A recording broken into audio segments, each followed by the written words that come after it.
सबसे पहले जिक्र तहरीक इंसाफ के चेयरमैन इमरान खान का। इमरान खान ने एक बार फिर काबिल वक्त इंतखाबात का मुतालबा कर दिया। कहा मुल्क को लीडरशिप की जरूरत है। ट्रंप के बयान के बाद वजीर आजम का पता ही नहीं वो कहां छुपे बैठे हैं। इमरान खान का कहना है कि नवाज शरीफ ने कल फिर साजिश का जिक्र किया। अगर कोई साजिश हुई तो वो 4 साल खामोश क्यों रहे?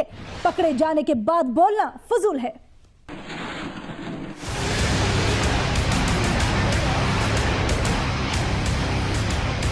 मैं यहाँ ये भी कहना चाहता हूँ कि अगर पर्दे के पीछे की ये कार्रवाइयाँ न रुकी तो मैं यहीं इस्लामाबाद में सारे सबूत और सारे शवाहिद कौम के सामने रख दूँगा।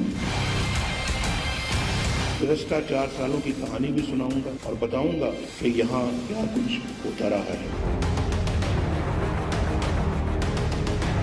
नवाज शरीफ कल कह रहा है कि जी मैं बताऊंगा 4 साल क्या होता रहा है। तुम मुल्क के प्राइम मिनिस्टर हो, तुम 4 साल क्यों चुप करके बैठे रहे हो? तभी बोलना था जब तुम्हारा नाम तुम पकड़े गए हो, 300 अरब रुपया तुम्हारा बाहर पैसा पकड़ा गया, तब तुम्हें याद आया कि 4 साल कितनी बुरी चीजें होती रही हैं।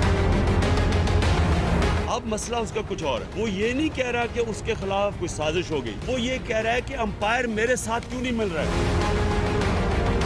अब हम कह तो नहीं सकते कि आसिफ जरदारी को, हो सकता है कि वो कहते हैं ना अल्लाह कभी भी किसी को सीधे रास्ते पे लगा सकता है। हो सकता है आसिफ जरदारी भी सीधे रास्ते पे लग गया और वो ये चीजें कह रहा हो, तो मैं तो उसकी नियत पे नहीं कह सकता।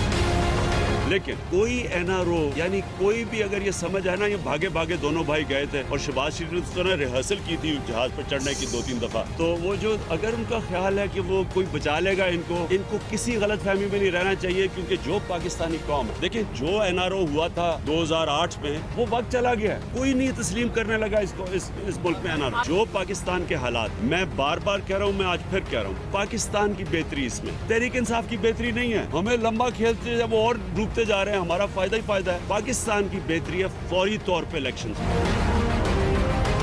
मैं इसलिए कह रहा हूं, अब ये देखें क्राइसिस जो हुआ है, ये जो ट्रंप ने धमकियां दी हैं, किधर है जनाब खाकान अब्बासी? पता ही नहीं चल रहा वो चूहा किधर छुपा हुआ है। मुल्क का प्राइम मिनिस्टर है, यहाँ क्राइसिस पे क्राइसिस आ रहे हैं, वो पता ही नहीं वो कोई मिस्टर एलन जी पता नहीं किधर छुपा हुआ है। मुल्क को लीडरशिप की जरूरत है। मुल्क को एक ऐसा प्राइम मिनिस्टर चाहिए जो मैंडेट लेके आए, फ्री एंड फेयर इलेक्शन करवाए। नवाज शरीफ भी हर जगह बजाए या अपनी तहरीक अदल में निकलने के लिए, मैं उसे कह रहा हूँ कि ना जाए, वो अंडे खाएगा।